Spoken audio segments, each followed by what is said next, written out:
la multiplication et la division de nombres entiers. Débutons avec la multiplication. La méthode est la suivante.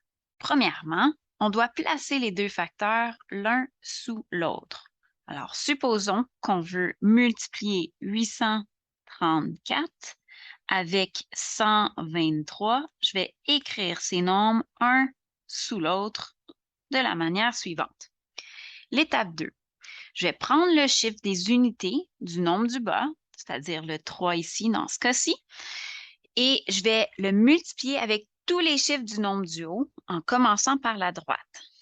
Alors, 3 fois 4 en premier me donne 12 et j'obtiens une retenue de 1. 3 fois 3 me donne 9 avec une retenue de 1 me donne 10. 8 fois 3, 24, plus 1, 25. J'obtiens donc 2502 pour la première multiplication. Étape 3. Puisque le prochain chiffre à multiplier est dans la colonne des dizaines, il faut poser un 0 comme premier chiffre du résultat. Parce qu'en fait, on est en train de faire 20 fois 834. Mais nous, ce qu'on va faire, c'est seulement le 2 fois 834. Alors, en écrivant 0 comme premier résultat, on nous assure cette multiplication de dizaines. Par la suite, je vais aller faire la même multiplication qu'auparavant. Donc, le 2, je vais devoir le multiplier avec le 4, le 3 et le 8. Alors, 2 fois 4, 8. 2 fois 3, 6. 2 fois 8, 16. Donc, 6 et 1. Étape 4, on va continuer de cette même façon avec les centaines, milliers et ainsi de suite. Donc, prochaine étape, je veux multiplier le 1. Le 1 occupe la position des centaines. Donc, je veux multiplier 100 fois 834. Alors, ce que je vais faire, c'est que je vais aller mettre 0, 0 ici pour indiquer que je suis rendue aux centaines. Puis ensuite, je vais aller multiplier le 1 avec le 4, le 1 avec le 3, le 1 avec le 8. Si je descends un peu, l'étape 5, je vais additionner toutes les réponses que j'ai obtenues lors de mes multiplications. Donc, j'additionne ces trois réponses, 2 plus 0 plus 0, 0 plus 8 plus 0, 5 plus 6, 11 plus 4, ça me fait 15, retenue de 1. 6 plus 3, 9 plus 1, 10 plus 2, 12. 8 plus 1 plus 1, 10. Donc ici, on peut conclure que 834 fois 123 nous donne 102 582. Allons-y avec d'autres exemples. En A, on veut effectuer le calcul de 72 fois 18. Donc, premièrement, j'écris les chiffres, ou plutôt les nombres, un sous l'autre. J'effectue la première multiplication, donc 8 est à la position des unités. Je vais aller multiplier les chiffres du haut par 8. 8 fois 2, 16, donc 6 avec une retenue de 1. 8 fois 7, 56. 56 plus 1, 57. Avant de passer à l'autre multiplication, parce que je suis rendue maintenant à la position des dizaines, je vais déposer un 0 ici. 1 fois 2, 2. 1 fois 7, 7. Dernière chose, dernière étape, je vais additionner le résultat de mes multiplications. Je vais obtenir 6 plus 0, 7 plus 2, 5 plus 7. J'obtiens donc 1296 comme réponse. En B maintenant, on veut effectuer 209 fois 45. J'écris les chiffres ou les nombres un sous l'autre. Je débute avec la position des unités dans mon deuxième chiffre, donc ici le 5, et puis je vais multiplier tous les nombres du chiffre du haut de la droite vers la gauche. Donc 5 fois 9, 45, 5 et 4. 5 fois 0, 0, plus 4. 5 fois 2, 10. Avant de passer à mes prochaines multiplications, je suis maintenant rendue à la position des dizaines. Alors, je vais rajouter 0 ici. 4 fois 9, 36, donc 6 avec une retenue de 3.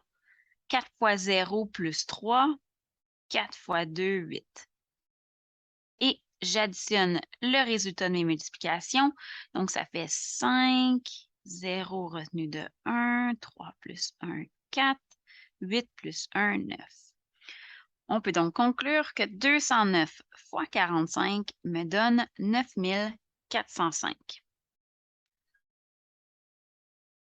Lorsqu'on effectue une division de nombres entiers, il est possible, en fait, il est très souvent le cas, qu'on obtient un reste qui n'est pas 0.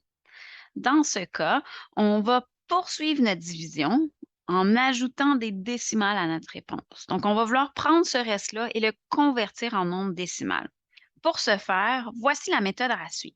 Donc, première étape, on va effectuer la division jusqu'à temps qu'on atteigne notre reste qui serait plus petit que notre diviseur. Si on veut diviser 487 par 14, ça nous donne donc, avec la division par crochet, combien de fois 14 rentre dans 48? 3, parce que 3 fois 14 me donne 42. 48 moins 42, il y a 6 et j'abaisse le prochain chiffre. Maintenant, même question, combien de fois 14 rentre dans 67? Un petit peu plus que 42, j'aimerais obtenir, donc je vais aller avec 4. 4 fois 4, 16 et retenu de 1. 4 fois 1, 4 plus 1, 5. 67 moins 56, 11. 11 est plus petit que 14. Donc, j'ai obtenu un reste ici qui était plus petit que mon diviseur. Je vais donc aller à l'étape 2. L'étape 2 dit placer une virgule à côté de la réponse. OK, donc ma réponse jusqu'à présent, c'est 34. Je vais aller placer une virgule juste à côté et je vais multiplier mon reste par 10. Donc, 11 fois 10 me donne 110 et j'effectue les étapes de la division. Alors, 110, 14, combien de fois je peux multiplier 14 pour me donner 110? 6, 7, 7 fois, tiens. 7 fois 4 me donne 28, donc 8 avec une retenue de 2. 7 fois 1 plus 2, 9. 110 moins 98 me donne 12. Étape 3, je vais continuer de multiplier mon reste par 10, puis d'effectuer mes divisions jusqu'à temps que j'atteigne la précision demandée. Dans mon exemple, on me demandait d'arrondir au 10e près. Si je veux être capable d'arrondir au 10e près, bien, j'ai besoin d'aller voir le chiffre après les dixièmes.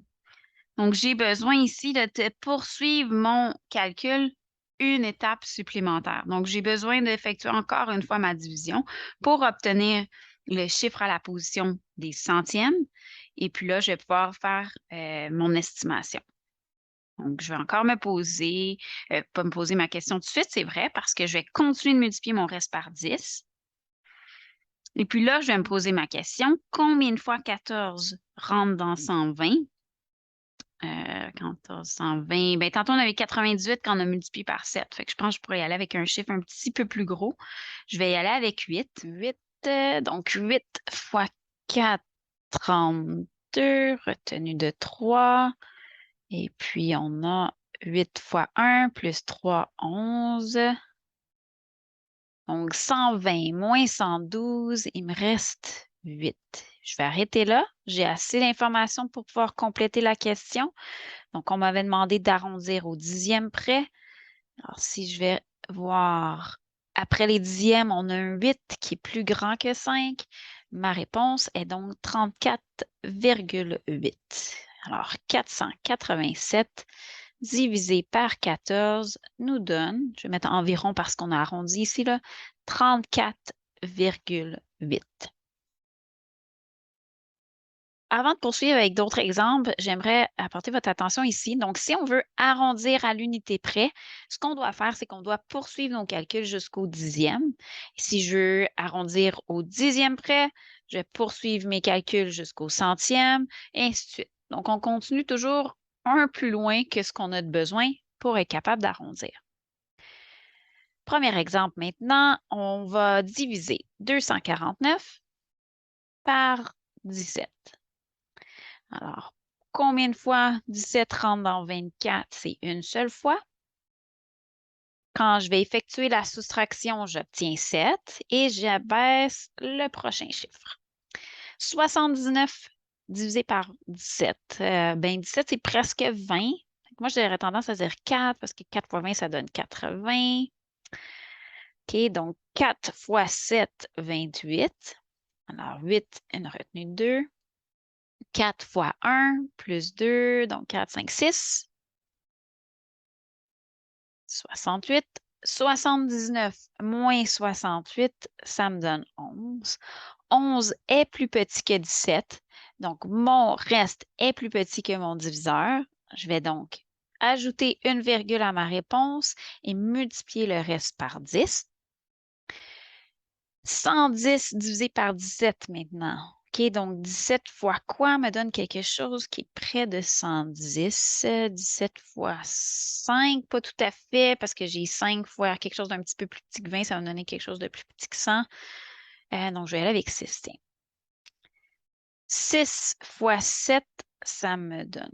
6 fois 7, ça me donne 42, donc 2 avec 4 comme retenue. 6 fois 1, 6 plus 4, 10. 110 moins 102, 8. 8, mon reste est plus petit que 17, mon diviseur. Je veux arrondir au dixième près, donc je vais devoir poursuivre encore une fois avec ma division. Je vais multiplier le reste par 10. Et puis 17 fois 4 va me donner 68. On l'a fait déjà, cette multiplication-là. 80 moins 68 me donne 12. 12 est un reste qui est plus petit que 17. J'ai donc bien choisi mon 4. J'arrête ici. J'arrondis maintenant. Donc, je vais arrondir au dixième près. Je vais voir les dixièmes. La position juste après, 4, qui est plus petit que 5. Donc, ma réponse est que 249 divisé par 17 me donne environ 14,6. Je dis environ ici parce que j'ai fait un arrondissement, une estimation. Prochain exemple, 753 divisé par 25. Donc, combien de fois 25 rentre dans 75? 3 fois. 3 fois 25, ça me donne exactement 75. Donc, j'ai un reste de 0. J'abaisse le prochain chiffre qui est 3. Le 0,3, c'est un petit peu mélangeant comme écriture, fait que je vais juste effacer ce 0 qu'il y a là. 3 est plus petit que 25. J'ai un reste qui est plus petit que mon diviseur. Je vais donc mettre une virgule, multiplier mon reste par 10. 25 rentre une fois dans 30. Je fais la soustraction, il me reste 5. 5 est plus petit que 25. Je multiplie mon reste par 10. Moi, j'ai besoin de continuer parce que la question me demande d'arrondir au centième près. Donc, je dois continuer. Combien de fois 25 rentre dans 50? Ah, ben, c'est exactement 2, ça. Donc, ici, je ne peux pas aller plus loin. J'ai un reste de 0. Je ne peux pas ajouter à mon calcul. J'ai donc comme réponse que 753 divisé par 25 me donne exactement 3,12. Et voilà.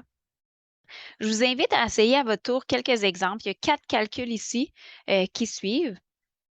Les réponses sont à la toute fin du document, pour ceux qui ont le document avec eux, ici. Par contre, si vous voulez voir des démarches complètes, appuyez sur pause, essayez de faire les calculs, puis je vais poursuivre avec la vidéo avec les solutions complètes de ces 4 exemples-là. Donc, on appuie sur pause maintenant. Les calculs sont maintenant affichés. C'est ce qui complète notre capsule sur la multiplication et la division de nombres entiers. J'espère que ça vous a donné le coup de pouce dont vous avez besoin.